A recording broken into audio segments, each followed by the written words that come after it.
Hello, जय हिंद साथियों। स्वागत है आपका आरके क्लासेस 24 में। दोस्तों, आज फिर मैं आपके सामने कुछ मैथ के मोस्ट क्वेश्चन लेकर प्रस्तुत हुआ हूं। साथियों, प्रश्न बहुत महत्वपूर्ण है, ध्यान से समझिए। तो आइए बढ़ते हैं आज के पहले प्रश्न की ओर। तो दोस्तों, आज के अपने पहले प्रश्न की ओर बढ़ते हैं। हमें दिया गया है x प्लस के 5 प्लस के 1 अपॉन एक्स प्लस 1 इक्वल 6 हो, तो हमें x प्लस के 1 की घात 3 प्लस के 1 अपॉन एक्स प्लस के 1 की घात 3 का मान बताना है। दोस्तों, आपको 4 विकल्प दिए गए हैं, जो भी सही विकल्प है उसे हमें क्लिक करना है। दोस्तों, हमें दिया क्या वैल्यू गई है, x प्लस के 5 प्लस के 1 अपॉन एक्स प्लस के 1 इक्वल 6 हमें दिया गया है, और हमें मान किसका बताना है, x प्लस के 1 की घात 3 प्लस 1 अपॉन एक्स प्लस के 1 की घात 3, इसका मान आपको बताना है। दोस्तों, यदि आप प्रश्न को गहराई से देख रहे होंगे तो आप पाओगे यहाँ x प्लस 1 दिया गया है, यहाँ भी x प्लस 1 दिया गया है, लेकिन यहाँ x प्लस 1 दिया गया है और यहाँ आपको x प्लस 5 दिया गया है। दोस्तों, जब यहाँ वैल्यू दोनों सेम है तो आपको यहाँ भी दोनों वैल्यू सेम बनानी होगी, तभी आप प्रश्न को ज़्यादा आसानी के साथ सॉल्व कर सकते हो। हम कुछ भी करके प्रश्न में कुछ ऐसा चेंजेस करेंगे जिससे कि यहाँ x प्लस के 1 आपको प्राप्त हो जाए। दोनों वैल्यू सेम हो जाएगी तो यहाँ भी सेम है, हम प्रश्न को आसानी से सॉल्व कर सकते हैं। वैल्यू यहाँ सेम करने के लिए दोस्तों, यदि मैं दोनों पक्षों में 4 घटाने पर, दोनों पक्ष में यदि मैं दोस्तों 4 घटा दूं, यहाँ आपको x प्लस के 5 दिया गया है, माइनस के 4 हमने कर लिया क्योंकि दोनों पक्षों में हमने पहले ही बताया है 1 अपॉन एक्स प्लस के 1 इक्वल 6 है, क्योंकि जो यहाँ हमने -4 किया है तो आपको इधर भी -4 करना होगा, नहीं तो आपका प्रश्न गलत हो जाएगा। साथियों, जो भी हम चेंजेस करते हैं प्रश्न में वो दोनों साइड करते हैं, इससे प्रश्न की वैल्यू पर कोई भी प्रभाव नहीं पड़ेगा, आपका प्रश्न सही रहेगा।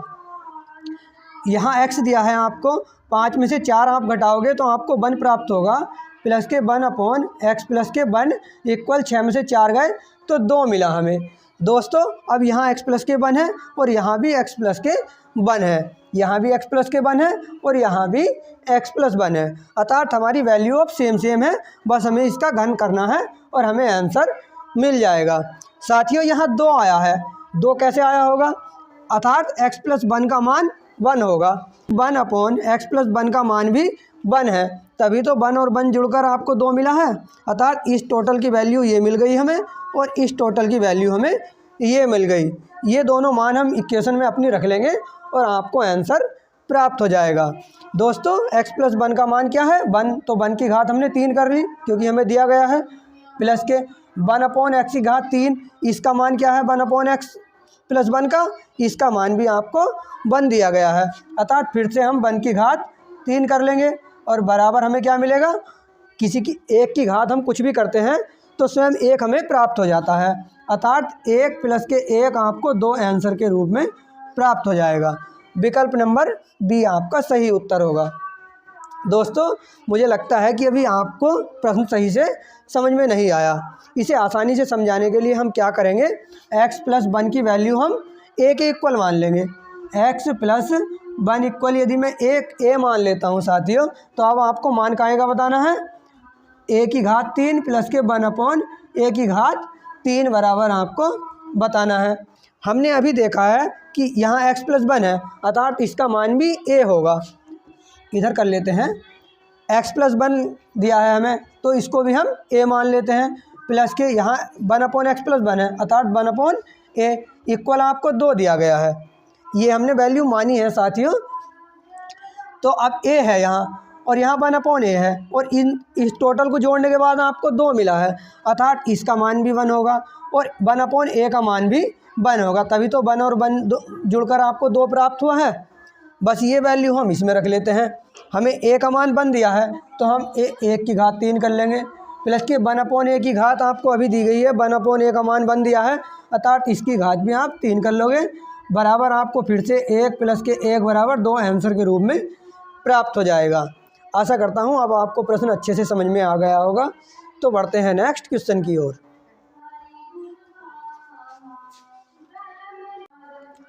तो दोस्तों अपने नेक्स्ट क्वेश्चन की ओर बढ़ते हैं। हमें दिया गया है त्रिभुज ABC में साइन A बराबर कोस B हो तो कोस C का मान ज्ञात कीजिए। फिर से आपको 4 विकल्प दिए गए हैं, सही विकल्प हमें क्लिक करना है। दोस्तों हमें दिया गया है साइन A बराबर कोस B और आपको बताना है कोस C बराबर क्या होगा।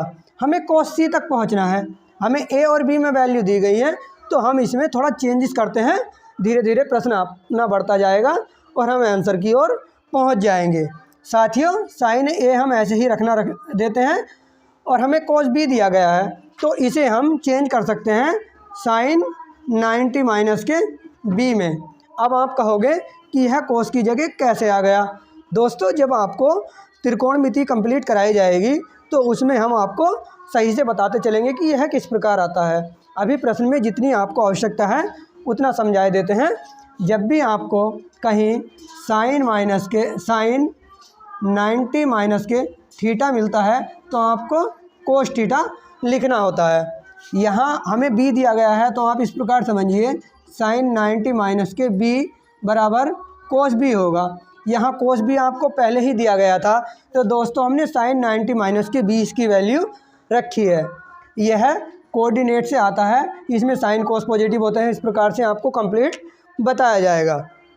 दोस्तों साइन से साइन आप कैंसिल कर दोगे तो आपको A बराबर मिलेगा 90 माइनस के B।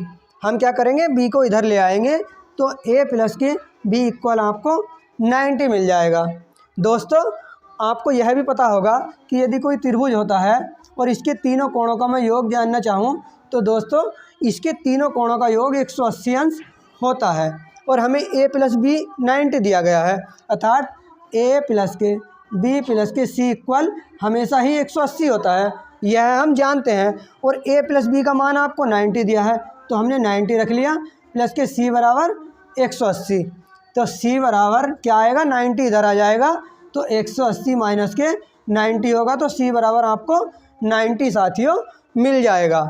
हमें बताना क्या है, हमें कोस C की वैल्यू बतानी है। C हमारे पास आ चुका, हम दोनों पक्षों में कोस ले लेते हैं। कोस इधर भी और इधर भी कोस हमने ले लिया, तो साथियों कोस 90 का मान आपको क्या मिलेगा, कोस 90 का मान होता है 0। यही आपका आंसर होगा, विकल्प नंबर A सही होगा। आशा करता हूँ प्रश्न आपकी सही से समझ में आया होगा। तो दोस्तों अपने नेक्स्ट क्वेश्चन की ओर बढ़ते हैं। हमें दिया गया है एक आदमी 5 रुपये में 10 सेब बेचकर 20% का लाभ अर्जित करता है, तो उसने 5 रुपये में कितने सेबों को खरीदा होगा। दोस्तों हमें सेलिंग प्राइस दिया गया है और हमसे कॉस्ट प्राइस इस प्रश्न में पूछा गया है। हमें सेलिंग प्राइस दिया क्या है, हमें बताया है कि 5 रुपये में उसने 10 सेब बेचे। हम एक सेब का मूल्य इस प्रकार निकाल सकते हैं, 5 5 5 दूनी 10, अर्थात 1/2 आपको सेलिंग प्राइस मिल गया। अब हमें कॉस्ट प्राइस पे पहुंचना है, क्योंकि प्रश्न में आपसे कॉस्ट प्राइस पूछा गया है। तो दोस्तों यह एक सेब का प्राइस है 1/2 और इसमें अभी 20% का प्रॉफिट शामिल है, क्योंकि प्रश्न में हमें बताया है। तो हम उस प्रॉफिट को निकाल लेते हैं 120। ये 0 से 0 कैंसिल हो जाएगा और 2 से इसे काटें हम तो 2 पंजे 10, अर्थात 5/12। ऊपर क्या है, रुपए, और नीचे क्या है, सेब। प्रश्न में आपसे यही पूछा गया था, रुपए कितने हैं 5, तो प्रश्न में आपसे पूछा गया था कि 5 रुपये में कितने सेब खरीदता है, अर्थात 5 रुपये में 12 सेब खरीदे होंगे उसने। तो विकल्प नंबर A आपका सही आंसर हो जाएगा। आशा करता हूँ प्रश्न आपकी समझ में आया होगा। तो दोस्तों बढ़ते हैं नेक्स्ट क्वेश्चन की ओर।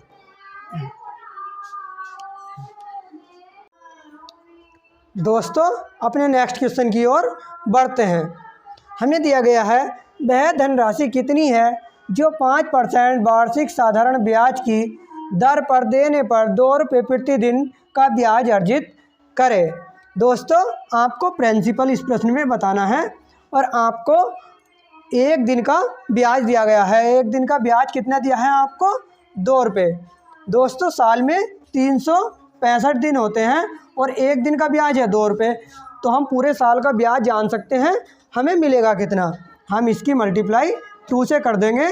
2 पंजे 10 होता है, हासिल लगा 1, 6 दूनी 12 और 1, 13 का 3 हासिल लगा 1, 3 दूनी 6 और 1 7, अर्थात आपको 730 रुपये एक साल का ब्याज मिलेगा। अब आपके पास ब्याज है, ब्याज कितना है आपका 730 रुपये इंटरेस्ट, और आपका टाइम भी है आपके पास, टाइम कितना है 1 साल। और इस प्रश्न में आपको बताना है कि प्रिंसिपल कितना था।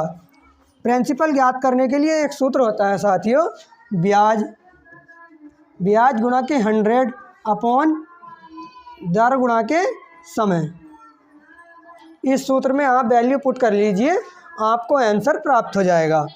ब्याज कितना दिया है आपको 730 रुपये, गुणा के 100 अपॉन दर कितनी है प्रश्न में दी गई है 5% है, और गुणा के समय कितना है, समय है अभी हमने 1 साल में बनाया है तो समय 1 वर्ष हम रखेंगे।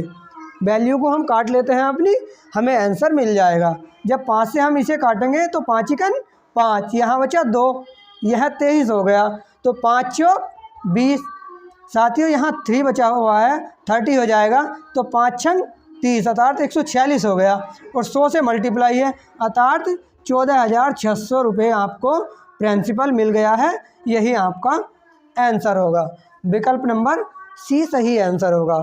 साथियों आशा करता हूँ प्रश्न आपकी अच्छे से समझ में आया होगा। तो साथियों आज की क्लास यहीं तक थी, मिलते हैं फिर से एक नेक्स्ट सेशन में, तब तक के लिए जय हिंद, वंदे मातरम।